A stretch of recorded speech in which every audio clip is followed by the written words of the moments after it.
What up, nation? Welcome to another edition of the Wise Take NFL DFS Wise stream. CK013 here. You can find me on Twitter at CK_013. Sorry for starting a little bit late. And no Paulie today. It'll be a solo show tonight. Just me hanging out with you guys. This is never really a solo show with the nation, right? Because I always got the nation, those of you watching live in the chat, which we have breaking down the show with us. Paulie D got to tend to some personal stuff he's got to take care of. So at this point, it's up to us to figure out what we're going to do and how we are going to do the dirty on Thursday Night Football. Pretty interesting game, to be optimistic, right? We've got the Eagles, the Giants. Neither team looks great. I mean, really, that whole division, now that Dak Prescott is out, looks pretty bad, right? Shout out to those of you tuning in live. The DFS Demon says we love you, CK. Well, man, I hope so, because you know what? I definitely love you guys too. Kyle Booker says Paulie's sipping on lean again. Oh yeah, no, he is awake. I can confirm that he is awake. There's some shit going on right at stream time that he had to tend to, but he is awake. He is awake. Please hit the like button if you haven't already. If you're new to the channel, welcome. Make sure you subscribe, hit the notifications bell. We provide a ton of free DFS content on YouTube and on Twitch. Right now, a little slow with football, but also more intense with football. Right? Football's just more of an intense sport from every aspect. We have contests that are bigger. The contests are less often.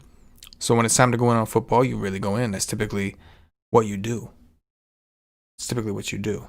I like that. D. Millie says, Paulie for vice president. Let's go. CK for president. That's right. That was the movement we started last time, right? That was the movement we started last time. I'm loving it. Shout out to Chadwick, man. Good to see you again. Dirty's being done tonight. Yes, sir. I hope so. Hopefully, it's not too late to take advantage of the free giveaway we're doing, $25. Follow us on Twitter at @wise_take. You'll see the pin tweet. Make sure you participate. Get your name thrown into the wheel. We do the drawing. We will be doing the drawing tomorrow night on the NFL Wise stream for week 7. That's right, 7.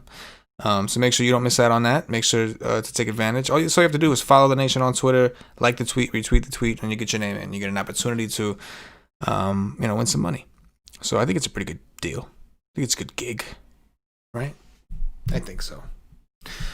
We've got the projections pulled up as always. These projections are available for download at wisetake.com if you are a member of the Wise Take Nation. Other than that, you can follow along on the screen as we do what we do. To make some quick adjustments here. Go. And I think we are ready to roll. All right. So first things first, how do we think this game's going to go? Currently, the Eagles are 5-point favorites at home. 4.5 to 5, depending on where you look. 5-point favorites at home. We have a 44.5 total that's come down from 45. I checked a few things earlier. It looks like 60% of the money is on the Eagles, 68% of the tickets. So no real substantial difference there in the actual amount of wagers compared to the money. However, there is a big discrepancy on the total. It seems like most of the bets, like 70% or so, are on the over, yet 60% of the money is on the under. That would indicate to me the sharps are on the under in this game. And I get it. It's a short rest between two teams that have struggled. The Eagles seem to play down and up to their competition. That's just what it seems like. I mean, I don't know if you guys think the same thing. Let me know in the chat. But definitely seems like something like that, right? Like a situation where they play the Ravens, they cover their spread almost when they play the Steelers. The game was not as much of a blowout as the final score indicated. The Steelers kind of ran away with it at the end. Yet they've lost to the Redskins. And overall have just struggled, right? Beat the 49ers, right? Granted, the 49ers were banged up in that game, but they had no problem beating up teams like the Giants, beating up teams like the Jets. I mean, not that anyone has an hard time beating the Jets, but just in general. It seems like the Eagles play up and down in the competition, which doesn't bode well tonight for them because they're playing the Giants, who are not a good team. So I think that if they're going to play down to the competition, we could be in for yet another ugly game. I think. Tony A says, are you still having the DK and FanDuel contest for us to join? Yeah. If you look in the description, I don't have it in this description. I'll try to add it after. I'll definitely have the link for you guys. In general, if Paulie was on the show, I'd have him talk, and I would just punch the link in there. But we do have it. It's on the First Look show for Week 7 in the description. Listener League action for DraftKings. The DraftKings one has like up to 100 people in it. FanDuel's only got up to 20. We'll raise it if we fill it. If we keep filling, we'll try to make them bigger. But I think it's a cool way. Why not, man? To have some fun amongst the nation and kind of see everybody's process. And like I said, we're going to review the people who win those contests and kind of see what they did and maybe compare it to the rest of the field. So, Tony A., I'm glad you brought that up. Definitely something to take advantage of. Go check it out over at on the First Look show. It's on the channel, First Look Week 7 show. And while you're in there, hit the like. We got attack on our last show, man. There was some haters out there that just was just shitting on us. They were hitting the thumbs down. We don't ever really get more than 2, and it's usually the same 1 or 2 people that are doing it, right? People that aren't fans of ours, which is fine. But all of a sudden, the last show, we got up to 11. It did seem like a lot of that was bots because it went down to 7, so I don't think anybody went in there and just, unclicked the unlike. But I do think that there were some people, maybe some bots or whatever, that were trying to shit on us. But shout out to the nation because we ended up with more likes on that show than we've had in previous shows. So shout out to you guys. I asked y'all on Twitter to respond, and a lot of y'all did. So appreciate y'all for sure. With that said, it is time to talk some football. So on a raw points basis, Carson Wentz projects the best for us. I don't mind putting Carson Wentz in the captain, but we need to consider that he's got a lot of injuries. So he is getting Deshaun Jackson back on some capacity. We'll establish that. I believe one of his offensive linemen had been ruled in. What's his name? Lane Johnson, officially active. That's a plus. However, we know Ertz is out. We know he was already missing his other tight end, Goddard. Right, and you can say what you want to say about Ertz. He's nothing, whatever. He's still a guy amongst the team that has a ton of receivers. We haven't seen Alshon Jeffrey. We're not gonna today. With that said, we have seen some guys emerge, such as Travis Fulgham. Mainly just Travis Fulgham. We know Miles Sanders is out. He's been a major part of this offense. So the Eagles are dealing with a few injuries. The Giants are getting a little bit healthier as far as they are expected to have Sterling Shepard back. To me, that's not like a huge difference breaker, but it's better than nothing, I guess, right? So the Eagles still dealing with injuries. And now no Ertz. But I do like Carson Wentz regardless because I just feel that a lot of the weight is going to be on his shoulders. With that said, I like Boston Scott as well. And I actually like Scott is one of my favorite captains. To be clear, I saw some of you guys in the chat talking about it. He is one of my favorite captains in general. But I also think that the Giants aren't terrible against the run itself. They're not good against running backs as far as all-purpose yards go. So I do think we will see Wentz maybe throw to Boston Scott a little bit. I know that's not usually the forte. And the last time that Sanders was out in week 1, people played Boston Scott pretty heavily and they were not rewarded. And it was more of a split. It's a different situation, right? Boston Scott has been the clear number 2 backing up Sanders. So I would assume they're preparing him to pick up. They seem to like the guy. So I would assume that they're prepared to give him somewhat of that role. You know what I mean? So I do like Boston Scott. I think Fulgham is interesting. Now, the Giants do have Bradbury, who's been really solid. He played for Carolina for a while. He's been real solid. He's a big physical cornerback. They also have Logan Thomas, who I think is not the worst cornerback. I don't think he's elite or great, but I don't think he's terrible either. So that's something to consider with Fulgham, but I think Deshaun Jackson being back may draw some attention at least away from Fulgham. But I still think he's viable, right? The tight end for the Eagles, Richard Rodgers, also someone I think that we have to kind of consider. He played the second most snaps at tight end, aside from Zach Ertz last game. And so I expected him to see a lot. We've seen him before, and maybe not in roles quite as prominent as the tight end role here. We know tight ends typically do a lot, right? Like tight ends are usually a big part of the Eagle offense. I think at 5K he's playable. I certainly do. He's definitely playable. On the Giants side, really good spot for Evan Ingram. Start off with that. We saw what Kittle did against the Niners. Kittle's obviously a well above average player, but tight ends in general have done the dirty to the Eagles. And I think it's a systemic issue they have, right? They have a good cornerback like Darius Slay. What they don't really have is good middle of the field coverage. So I do like Ingram a lot. Shepard is back, so maybe that'll cut into his target share. Well, it should cut into his target share, but I still like him on a matchup basis. I think that Shepard coming back could be interesting for Slayton, while we have to wonder how many targets, like who gets the targets cut where. It's like the targets got to get cut somewhere.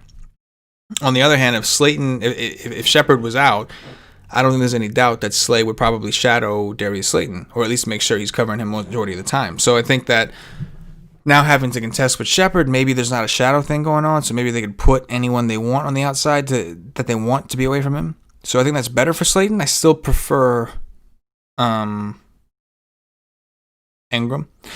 Supposedly they're looking to potentially trade Ingram as well. You ain't trading nobody looks like shit, right? Ask the Jets. Jets trying to trade Le'Veon Bell. Well, he looked like shit. They weren't going to trade him, right? Chiefs wanted him, but only they weren't willing to give him enough for him, right? So yeah. So if you want to trade him, you want something, you got to make him look good. So I like Ingram. I'll have a team with him and the captain. Golden Tate's interesting from a matchup standpoint. I do think the Eagles are more vulnerable in the middle of the field. The issue with him is he's not really a big target dude right now, at least not in this system. And now you're getting a receiver back. So I'm a little concerned about him, but again, from a matchup perspective, I think it's kind of interesting. And ownership-wise, nobody ever plays Tate. So it's okay. I'm so-so. The defenses I think are kind of interesting. They should be pretty low owned, right? I think the defenses should come in relatively low owned. If you had to pick one, Nation, which defense would you prefer? Because the Giants' pass rush is decent, and their cornerbacks, like I said, they got Bradbury. They're not bad. It's kind of similar to the Eagles, who also, pretty good against the run, force teams to pass, vulnerable in the pass game, but do have a pretty good cornerback, at least one, in Darius Slay. I think I would lean towards the Eagles D a little bit, and that's simply because Daniel Jones is more prone to turnovers. I mean, he's averaging an interception a game. He's averaging, I don't know how many fumbles, right? That's been an issue for him still. So I think the Eagles, the DFS Demon, Eagles D, Tony Ortiz, Giants D. Interesting. I'm not knocking it. I think that both are viable. And it's interesting to me that we've noticed the sharps seem to be on the under, right? I mentioned that research tells us that even though 70% of the bets or so are on the over in this game, like 60% of the money's on the under. So that would tell us.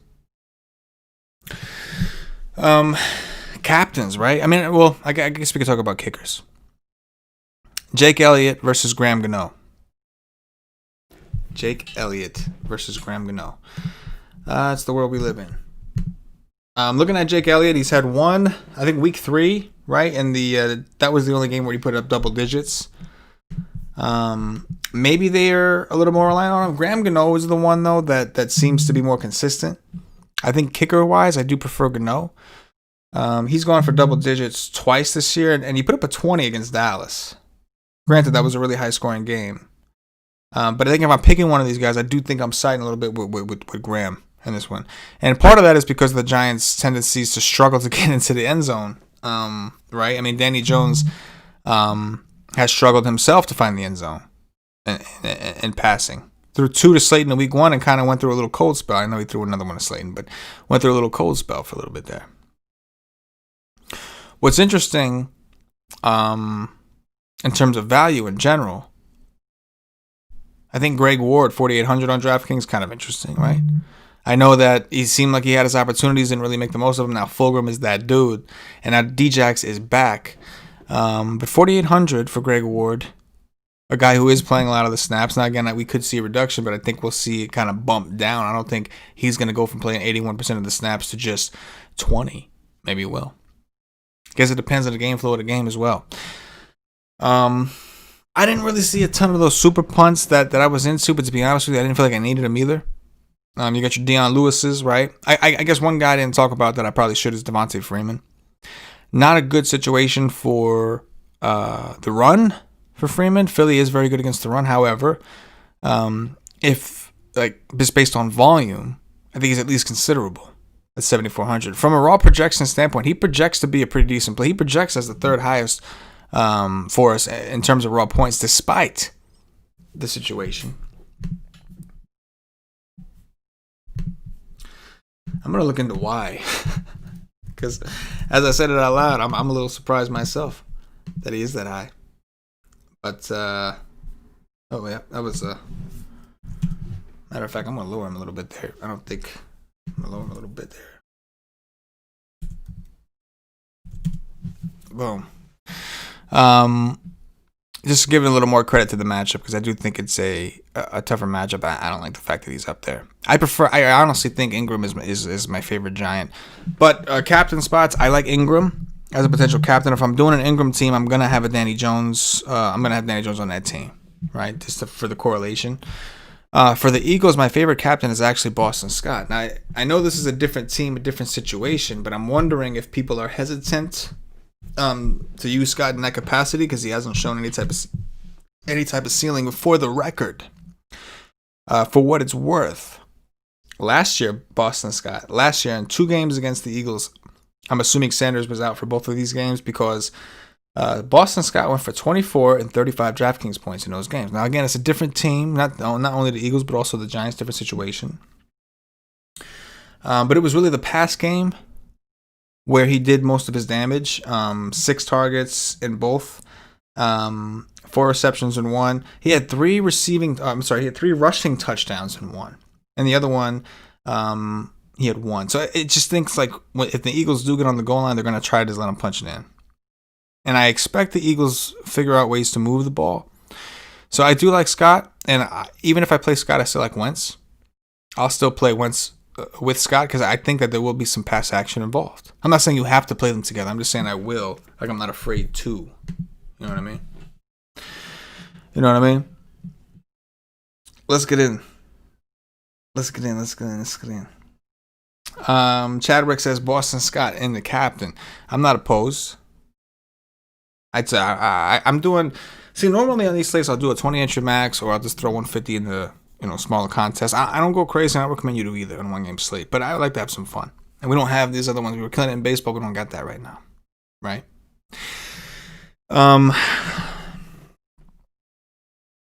So, Boston Scott, I do like in the captain. The DFS Demon, what's your favorite MVP to go to on FanDuel, considering ownership at all? Great question. Ownership is very important in tournaments. So, I will say this, because this ties into another question I saw. Artful Dodger says he's playing FanDuel. Do I like Scott, Wentz, or Fulgham in the captain spot? So I'm going to answer both of those questions kind of together, because I don't think that's obviously not one answer, right? Like, I would never do just one team and expect that team to dominate. I usually at least 3, right? Even today, I'm trying to play light. I'm doing 3 entry max. So here's how I answer that. On FanDuel, obviously, price is not a thing. So you can play whoever you want. However, that's going to lead to ownership being more concentrated, because they don't have to pay more for, say, Carson Wentz, who is the most expensive player on DraftKings. His ownership is going to be capped at a certain point because people that play him may not be able to afford other pieces they want, whereas on FanDuel, it doesn't matter. So there is more of a reward in going a little contrarian, I think, on FanDuel in the captain spot, because you really just have to have balls and game theory to do it. And that's really FanDuel altogether. You can really get whatever you want most of the time. So if you really want to win or get to the top, you got to do something different. And a lot of times it's easier to get different because the ownership's more concentrated. So with that said, I'll give you my 3 favorite captains today are Carson Wentz, not in order. Carson Wentz, Evan Ingram, Boston Scott. If I'm doing a Wentz in the captain, then it's pretty much like a, 4-5-1, right? Like, I want a bunch of Eagle receivers. I'll play him. Maybe I will play Boston Scott, but more importantly, I will play Richard Rodgers with him, who I think will have somewhat reduced ownership. I will play maybe Fulgham, definitely. Right, Fulgham, like I want to play him with a bunch of passing options. So Wentz in the captain, bunch of passing options. Inversely, if I'm doing Scott, I don't really have a strict rules because he's obviously a running back, but I still like the idea of pairing him with Wentz. And it comes down to raw points on this, and I don't expect a ton of points in this game. So it does come down to raw points at the end of the day. Eagles defense, I think, would correlate nicely. Like whether or not you play Wentz with Scott, if Scott isn't your captain, I think the Eagles defense could correlate nice. And again, we did mention the Giants are turnover prone. Or at least Danny Jones is. So there is some potential upside there. Evan Ingram and the captain, I'm definitely playing Danny Jones. I'm still okay with playing some other guys, but I think I'm more likely to put Ingram, Danny Jones, maybe one other person, if that, and then the rest all Eagle players. That's where I'm the most likely. The DFS Demon Nation over haters all day. Agreed. Tony A says very light wins tonight. Very light wins in Philly. Artful Dodger, I'm playing on FanDuel. Okay, yeah, we answered that one. So to answer that question specifically, Artful, I know we started off with the DFS Demon question. So like rather than give you one, I just gave you like 3 scenarios, and you pick your favorite one. Artful Dodger, I'm playing FanDuel like Scott was. I prefer Scott and Wentz over Fulgham. I do like Fulgham, but I do think that the Giants secondary will be concentrated. Not saying I don't like him. I like Fulgham. But in the captain, I do expect Fulgham's ownership to be up there, especially with no Wentz. Tony A, any interest in Deion Lewis? It's okay. I'm just not crazy about it. I mean, $1,600 on DraftKings is very cheap, and he is pretty much a pass game guy. But it's really tough to get excited for that. You know, when I was building teams, I just didn't feel like I needed a ton of these value plays. You know what I mean? Like, I guess like even Hightower at 1,200, like you got to worry with Deshaun Jackson back. We don't know how much he's going to play. We don't really know what to expect. So if you're doing like donkeys and you want to get real different, but like even like Corey Clement's 5.2, it's not even that cheap. I thought Greg Ward was one of the better values if you really needed a value play. But aside from that, I kind of like the kickers. I just wasn't really into these guys. You know, the Caden Smiths and the Jason. I just wasn't really into it. Caden Smith has caught touchdowns before in these situations, especially. It seems like he always catches touchdowns when I'm heavy on Ingram. So maybe he should be someone that I pay more attention to.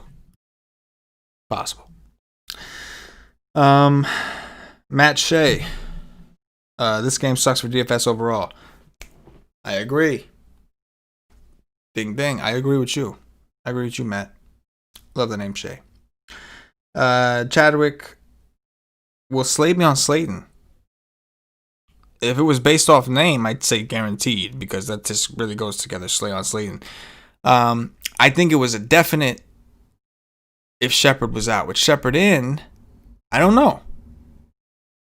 I would be more afraid of Slayton than Shepard if I was a defensive coordinator, but I'm not.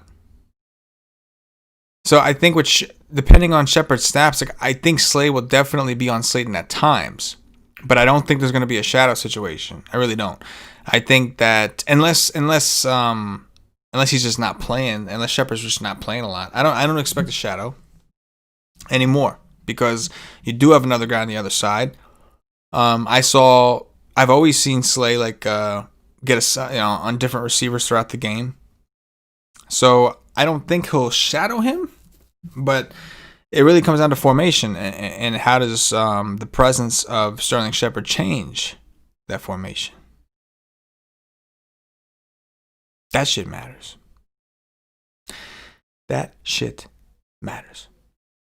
But back to what Matt Shea says. This game kind of sucks for DFS. Chadwick, how much Jones do I have? I think I actually had him on 2 teams. Let me check. I'll tell you right now. Yeah, I got him on 2 out of 3, right? So I've got the captains I have. I've got an Evan Ingram captain, a Bart Scott captain, and a Carson Wentz. I've got Danny Jones in my Boston Scott captain. And in that lineup, I have Wentz and Ingram together. I'm sorry, Wentz and Jones together. And then I've got him in the Ingram, because I got Ingram in the captain and I wanted to have Danny Jones. Because if Ingram's catching a touchdown, you're assuming it's coming from Danny Jones, although they have been pretty creative in getting Ingram opportunities, right? They've done things like special teams, like we've seen him run out of like a fake punt or some shit. We've seen him run a couple times. So they have been at least open to being creative in ways to get him the ball. It's weird. It's like, I'm not terribly interested in the main guys, I guess. So like that's why I felt like I didn't need the value a ton, which could be a total, terrible wrong take. Chadwick, are you willing to do extra dirty with Jackson and the captain? I mean, that's definitely contrarian. It's definitely, there's too much we don't know. He's missed a lot of time. We don't know if he's on a snap count. His speed is beatable. He does have that potential. He's got the potential to blow up the slate. He does. That I will say. I think Djax has that potential.